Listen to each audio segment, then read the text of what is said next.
It was July of 2018 when a family of four, Mark, his wife Karen, and their two kids, decided to rent a small cabin by a quiet lake in northern Minnesota. The photos online showed a picturesque retreat, a wooden dock stretching out into still waters, canoes tied up neatly on the side, the kind of place that screamed perfect summer getaway.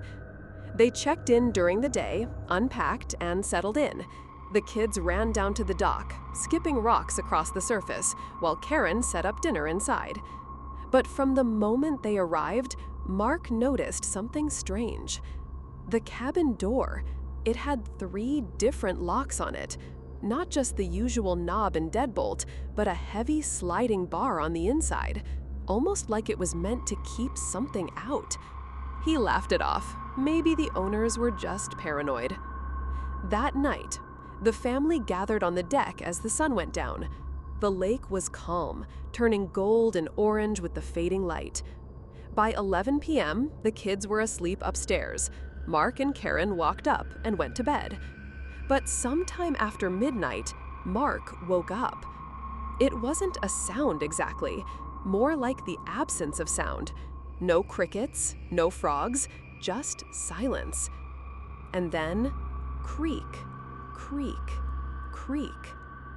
Footsteps, slow, heavy, moving along the wooden dock outside. Mark froze. His heart hammered in his chest as he sat up in bed. He listened.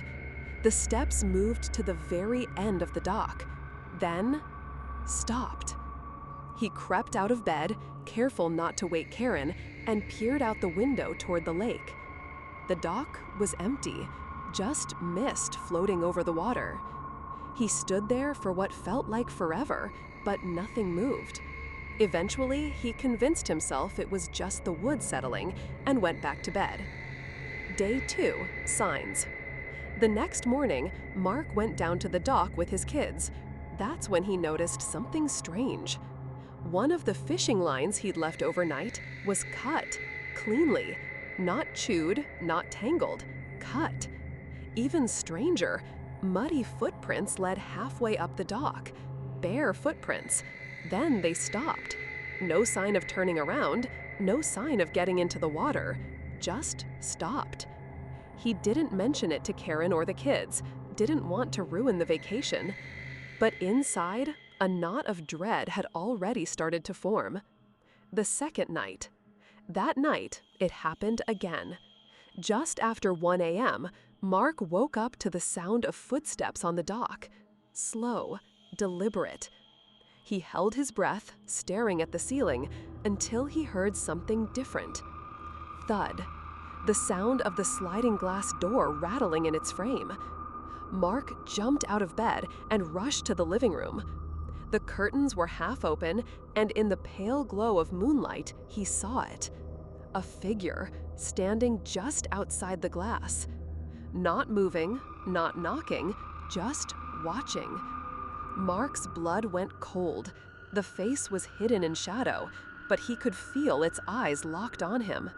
He grabbed the fireplace poker and shouted, "Get the hell out of here!" The figure didn't flinch, didn't move, just stood there. Mark lunged toward the door, raising the poker, and just like that, it was gone. The escalation. The next day, Mark told Karen everything. She was shaken, but thought maybe it was just some local messing with them. They considered leaving, but the kids begged to stay. So Mark agreed, on one condition. He would stay up that night and keep watch. By midnight, the cabin was dark and quiet. Mark sat in the living room, lights off, poker in hand, staring at the glass door. 12:30, nothing. 1, nothing. 1:45. There, movement by the dock.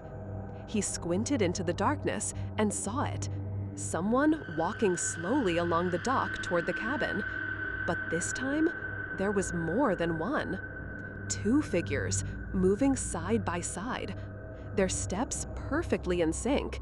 Mark's heart raced. He could feel every instinct in his body screaming to run. But he stayed. The figures reached the end of the dock. And then, instead of turning toward the cabin, they simply stepped into the water.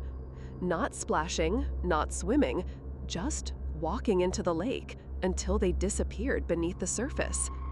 Mark didn't sleep the rest of the night. On the fourth night, Mark insisted they leave. Karen agreed, but before they could pack, the kids screamed from upstairs. Mark bolted up and found both children huddled on the bed, pointing at the closet. Inside, the closet wall had a small crawlspace panel. It was open, and in the dust on the floor were muddy footprints leading inside. That was it. Mark didn't wait another second. He grabbed their bags, loaded the car, and they drove through the night without looking back. Epilogue. A week later, Mark called the rental company to report what happened. The man on the phone went quiet for a long moment before replying. "You should have never stayed there past the first night.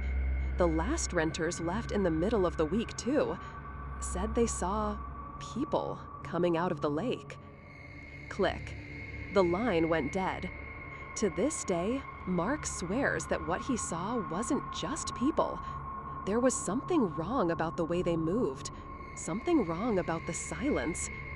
And every summer, when he hears the sound of water lapping against the shore, he remembers that cabin by the lake and the figures watching.